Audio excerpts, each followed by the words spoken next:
All right, today I would like to talk about a particular case study. Its topic is Cisco systems, the poster child of a digital forum. So, some may say, what does the term poster child mean? So, to understand that particular topic, I would suggest you guys to listen to that particular YouTube video, just like I did. Its topic is Pam Henry, the last poster child.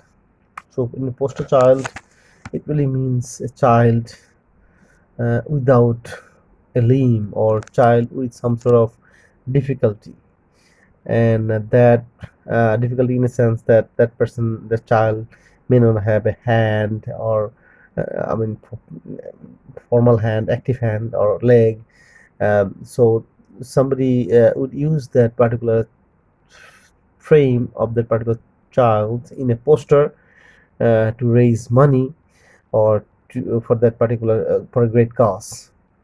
In this particular particular video, they show that this Pam Henry, this child, back in 1952, she got infected by this polio disease, and she was really questioning herself uh, why she had to go through this. And at the time, her mom really explained that at the time she didn't have any vaccine for polio, so it was the cases for some. And as we probably know that President Franklin D. Roosevelt, and he was also a person with polio, and he couldn't stand on his on 2 feet, but he also became the president at the age of 39, and in back in 1921. So we think about situations. Polio was imminent. I mean, something was bound to happen to somebody at the time.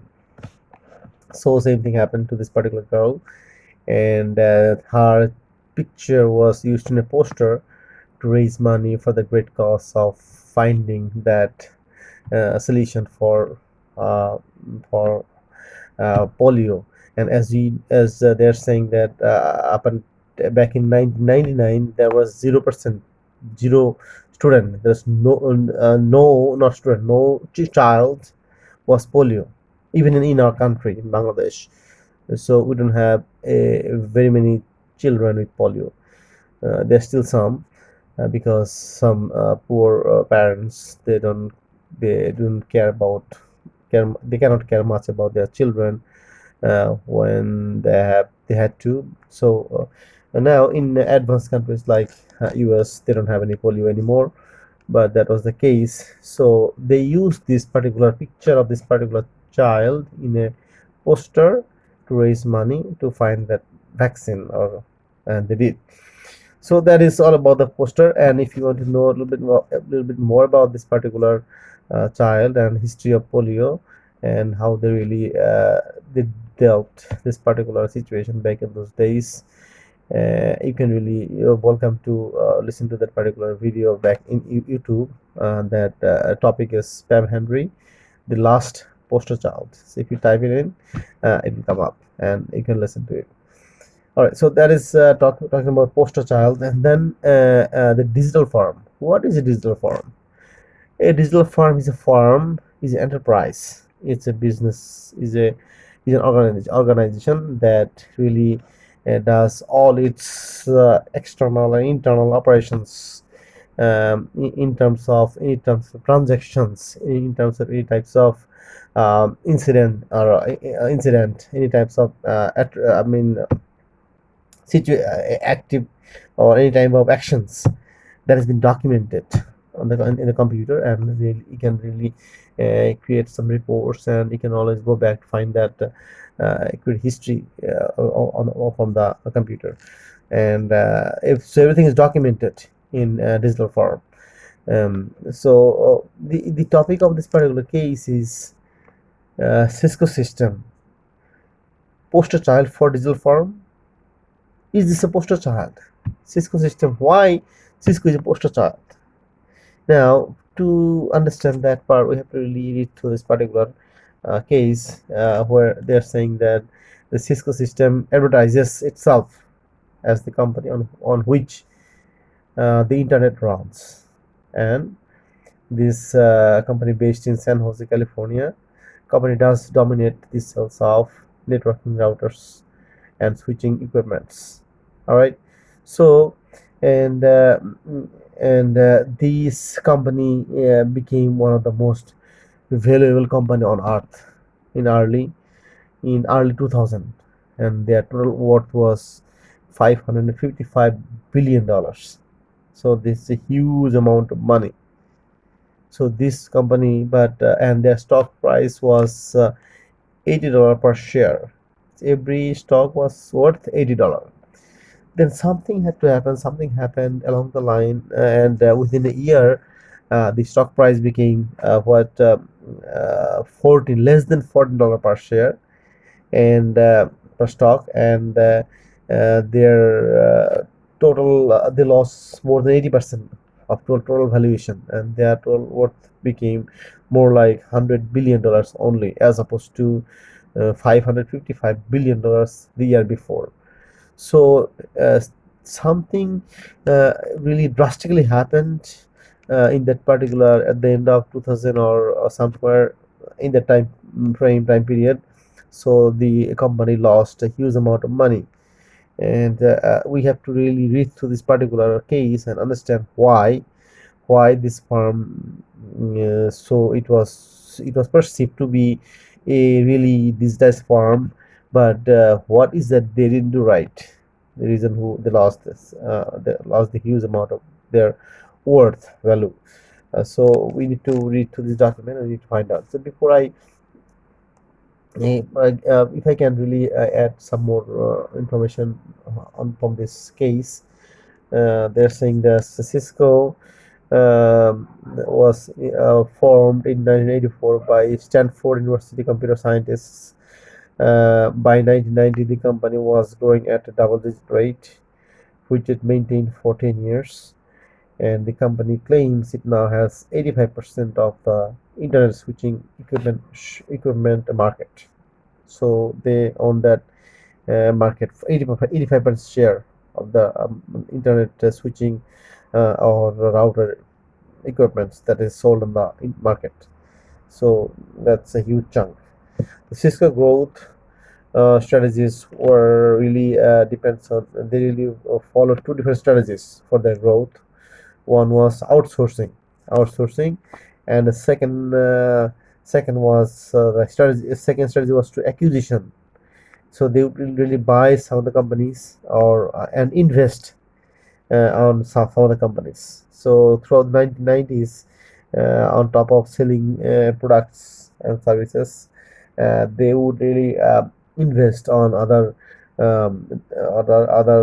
high performing organization to raise their whole worth. So that's why they were that huge of a organization by the end of 2000. Cisco was very proud of its use of internet to drive its business, and has actively promoted itself as a model for other companies. That's true. So they were one of the largest companies on earth. So some people would really follow them as a model. According to Fortune 500, Fortune magazine, if any company epitomized or followed the digital form, it was and still Cisco.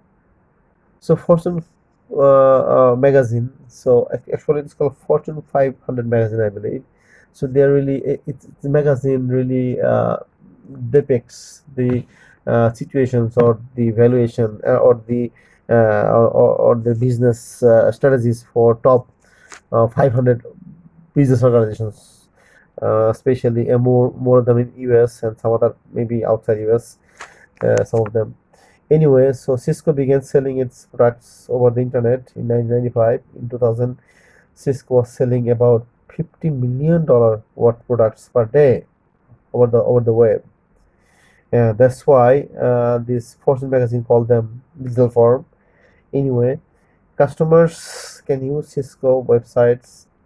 They can call for services, or they can call for configurations. They could call for price, and they would call for almost anything.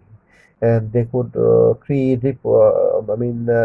transactions on the web, request reports on the web, and that would be taken care of as soon as possible. More than half of the orders centered on Cisco connection online, that they call it CCO, are sent directly to the suppliers. So if somebody wanted to buy some Cisco products, Cisco would get those requests order to them. They would send directly to the suppliers. I mean, the suppliers are really, they are trading partners. So they're suppliers, trusted partners, but they are not Cisco really. So that's how the companies they trust it. So to produce those products, so Cisco will directly send those requests to those suppliers, and once the product has been manufactured, it is shipped directly to the customer. All right. The result is that the company has reduced its order to delivery cycle from 6 to 8 weeks to less than 3 weeks. So if Cisco had to produce or buy those products and send to the customers, that would take 6 to 8 weeks. Now, with this particular process, where they would really send this order directly to the suppliers, the suppliers would take only 3 weeks to send those products back to the customers. So that was really customers were happy and Cisco was happy. Everything was fine and dandy. So everything was going fine, and all of a sudden something had to happen in 2008, 2000, and happened in 2001. So they lost the reason they lost a huge amount of money, and they talk about this. They talk about all of this in terms of strategies, in terms of decisions Cisco made that was not correct.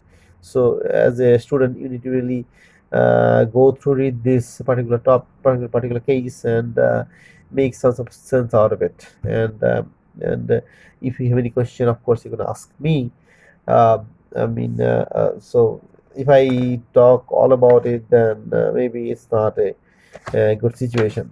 So here is they are saying that in late 2000 or 2001, some tech companies were really forecasting the total sales would go down for this type of companies, but Cisco still didn't uh, follow that, or didn't take uh, valued those opinions, and still Cisco would be buying some products beforehand, or even keep on hiring. At one point, they're saying that Cisco hired more than 5,000 employees. Even uh, so they're saying like between November 2000 and March 2001, the company had hired about 5,000 new staff. But on March 9, Cisco announced it would lay off 5,000. So why they had to hire 5,000, and after a couple of months or next month they would lay off or they would fire 5,000. So the 5,000 soon increased that number to 6,000. So they didn't really fire 5,000. They fired 6,000 employees, and up to 3,000 temporary workers. Those temporary workers, they call them um, um, consultants. So they would lay off the consultants as well. So and see, so they hired and fired. Every hiring firing is a process that costs a lot of money. So that was also a bad decision for Cisco.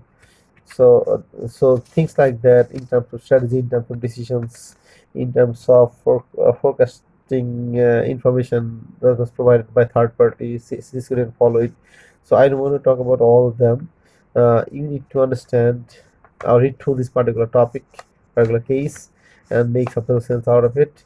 And there are some questions at the end that you have to really read through this case and find answers for yourself. Everybody's answer would be different, not be different. somewhat different maybe, but they are really saying the same kind of thing. So there are some questions. Analyze the relationship between information system, internet technology, and Cisco business strategy. So that is one question. Second question is, to what extent is Cisco a digital firm? So is this really a digital firm? To what extent it is a digital firm? So you have to understand what is digital firm, and why. What percentage? It is 80% digital firm, 70% digital firm, 90% digital firm, or 100%. To what extent? So that you have to really read through this particular case to answer this question. Third is, how successful was Cisco reliance on information systems and the internet. So relying on the internet and info system, was Cisco successful on that, or up to what else they could have done. So you have like this sort of five, there are five questions like this that you have to really answer, reading this whole case and understanding from my lecture as well as the content.